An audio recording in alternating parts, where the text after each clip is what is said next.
This is White Wolf here in Vermont at Ways of the Wild Institute, and a while back, before spring actually came around and bloomed, I decided to do a short little basic knife throwing video, and I had a little time in my day here, so I decided to do a second follow-up to that knife throwing video that I did earlier.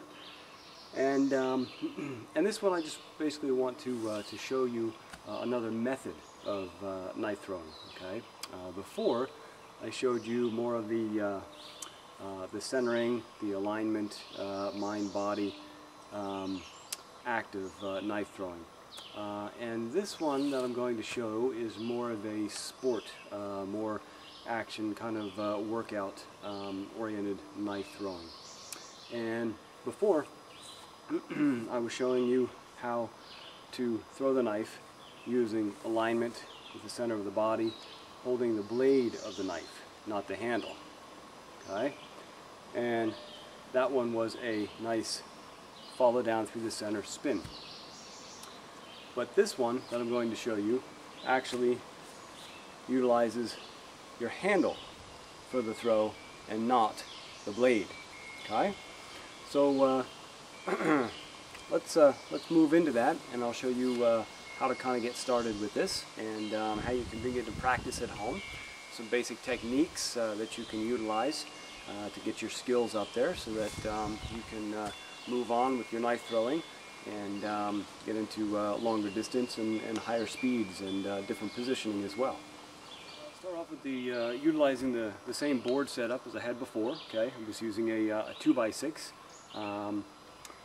And you can use whatever kind of throwing knife you want to, because, you know, technically speaking, you can literally throw any knife. The more you practice, and with more variety that you practice with, you'll be able to successfully throw everything from an actual double-bladed throwing knife to a combat knife to a pocket knife to a kitchen knife. It doesn't matter. You can throw any knife. All you have to do is practice with the weighting and the feel of the knife itself. But while we work this one, we're going to use a simple. Now, some people like to hold it down, okay, near the end of the handle. I like to choke up on it. All right, I like to get my hand right up there at the bottom of the Guardian. Okay, and when you're throwing this one, this is a no spin throw. Okay, before, when I showed you the blade, when I threw it, the blade was actually spinning. This one is not. This one releases from your hand and travels straight and into the target. And the best way to practice this one, just like throwing the other one as well, is to practice close. Okay? Start by practicing close to your target and throwing it easy. Okay?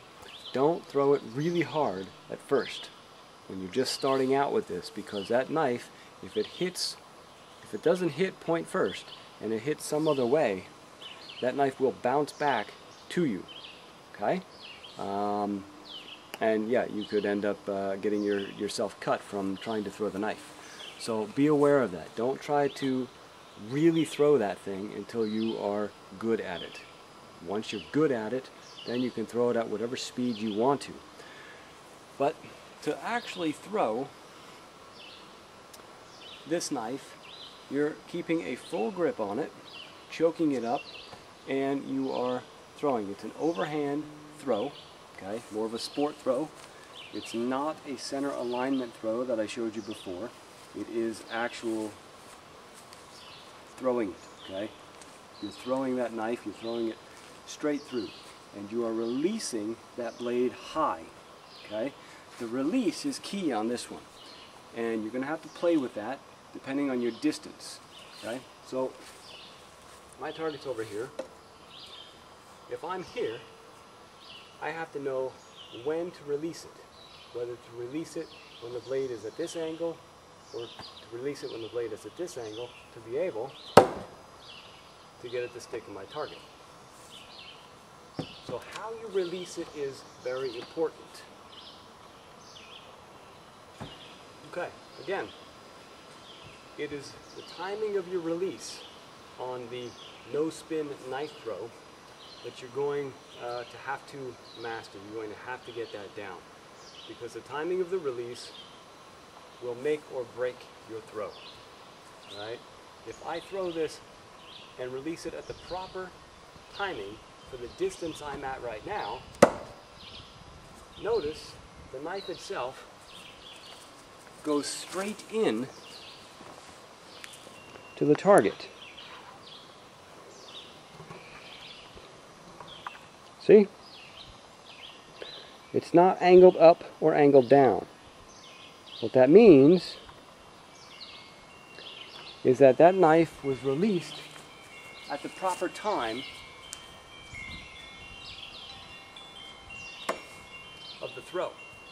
Now, if I release this too soon, okay, you'll end up getting this. Well, okay. I'm used to doing it right. Let me see if I can do it wrong.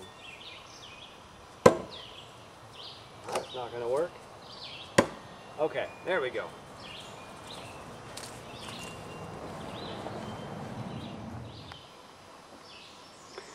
If you see the knife angled downward like that when you throw it, it means that you released too soon in the throw.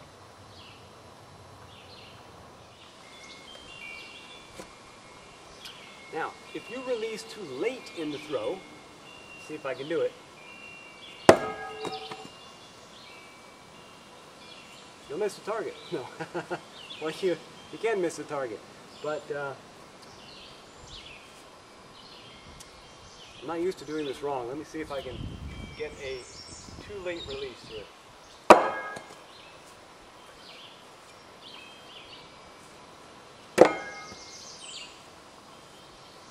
Well, I can't. However, if you release the knife too late, you'll get an upward angle like this, okay? So if you're throwing your knife, if you're practicing, and you end up getting your knife stuck in your target like this, you know that you released too late in the throw. If you get your knife angled like this, with a downward angle, you know that you released too early in your throw. What you want to do is you want to get a nice, straight stick, okay? That way you know that your release was at the right time for the distance that you're at. Well, it's pretty simple to explain, okay? It's not nearly as complex as the internal centering throw. The more sport-oriented throw is much easier to see, much easier to explain, and it's actually easier to do because it doesn't really take the overall centering of body and mind as the centering and meditative throw. Now, the more advanced you get with this, the more that you and the knife will become one, and you'll be able to feel the knife and you'll be able to throw it from your center. But now, you're just really looking to try to get a loose technique down.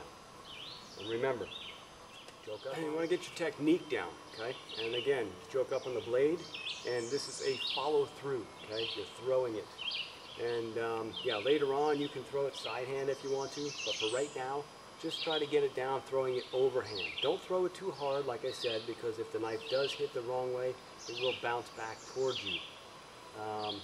And of course you risk then getting stabbed by your own blade. It might come back and land on your foot. So just keep that in mind when you begin to practice. So again, choke up and throw through. Now see?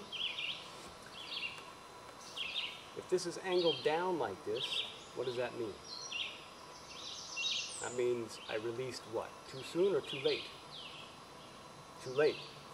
Okay? This is what I was trying to do earlier. And here when I wasn't trying to do it, I got it. Alright, so follow through.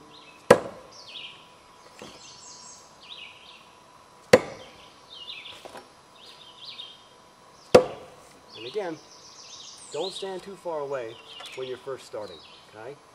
Distance is not the point right now. The point is your technique.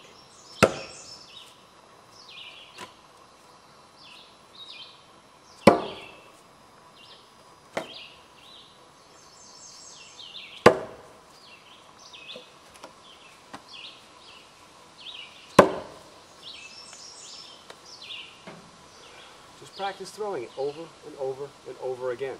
Okay? And this type of thing, practice is what gives you the feel of the blade and yourself and your technique. That's what's going to allow you to move further back, throwing it from other positions as well.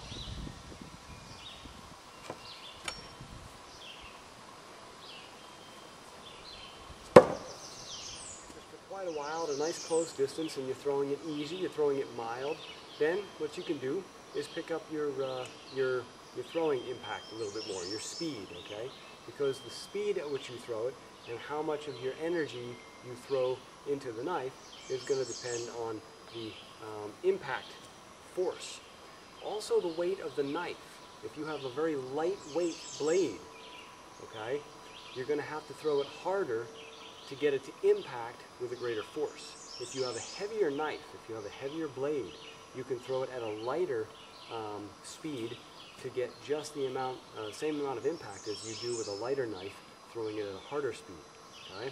So keep that in mind also. It's the weight of your blade that also depends upon the proper impact, or the amount of impact of your target. And you'll notice this when you're practicing.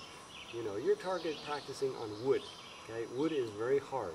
So if you can get it to stick deeply into the wood, you know, and over time you'll end up chipping out a hole. You know, like there's holes on this board here. I'm not sure if you can see it from there. But that's because repetition over and over and over. And also throwing it with greater and greater force.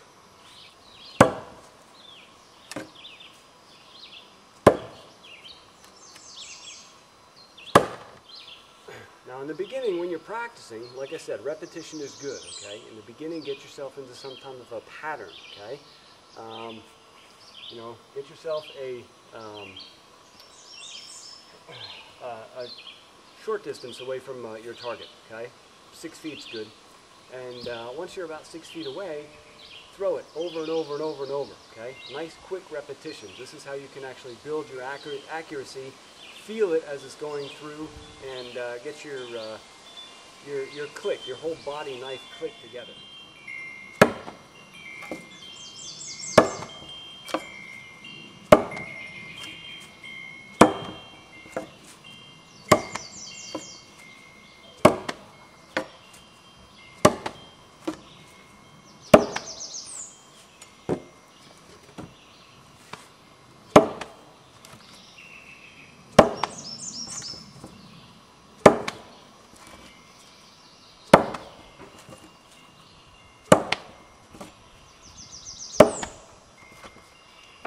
Then you can practice your distance, or not your distance, your level, okay? Your aim. So pick a midpoint, pick a high point, pick a low point, and then throw it at those points during a nice close drill like this.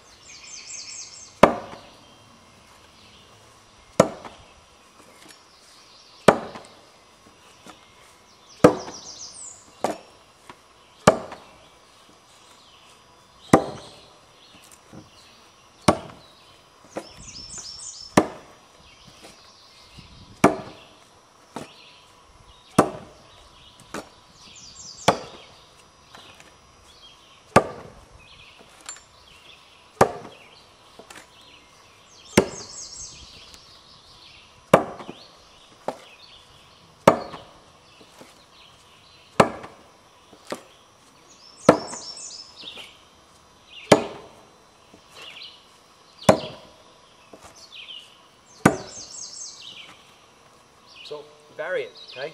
High, low, low, medium, high, medium, low, whatever you want to do. But do these drills over and over and over again, okay? It trains the hand-eye coordination. It trains the ability for the body to feel the knife and be able to just act and not think too much, okay? Because you've got speed going on. But again, if you're new at this, make sure you wear some pretty heavy-duty shoes and pay attention. Because if you miss, that knife will bounce back off at you, and you're at a close distance. So if you're at a close distance, it's not so far of a, a distance for the knife to travel back. Right? And if you're using any kind of speed,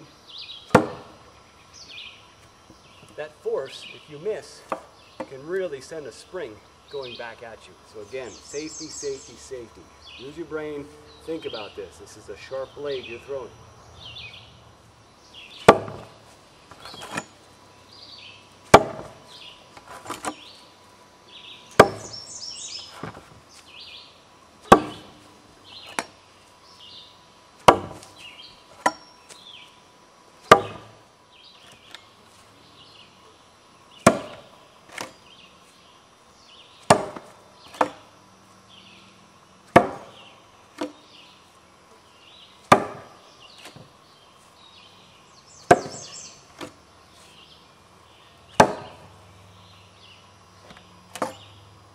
Practice. Practice, practice, practice. Remember again, choke up on the blade, right below the guardian.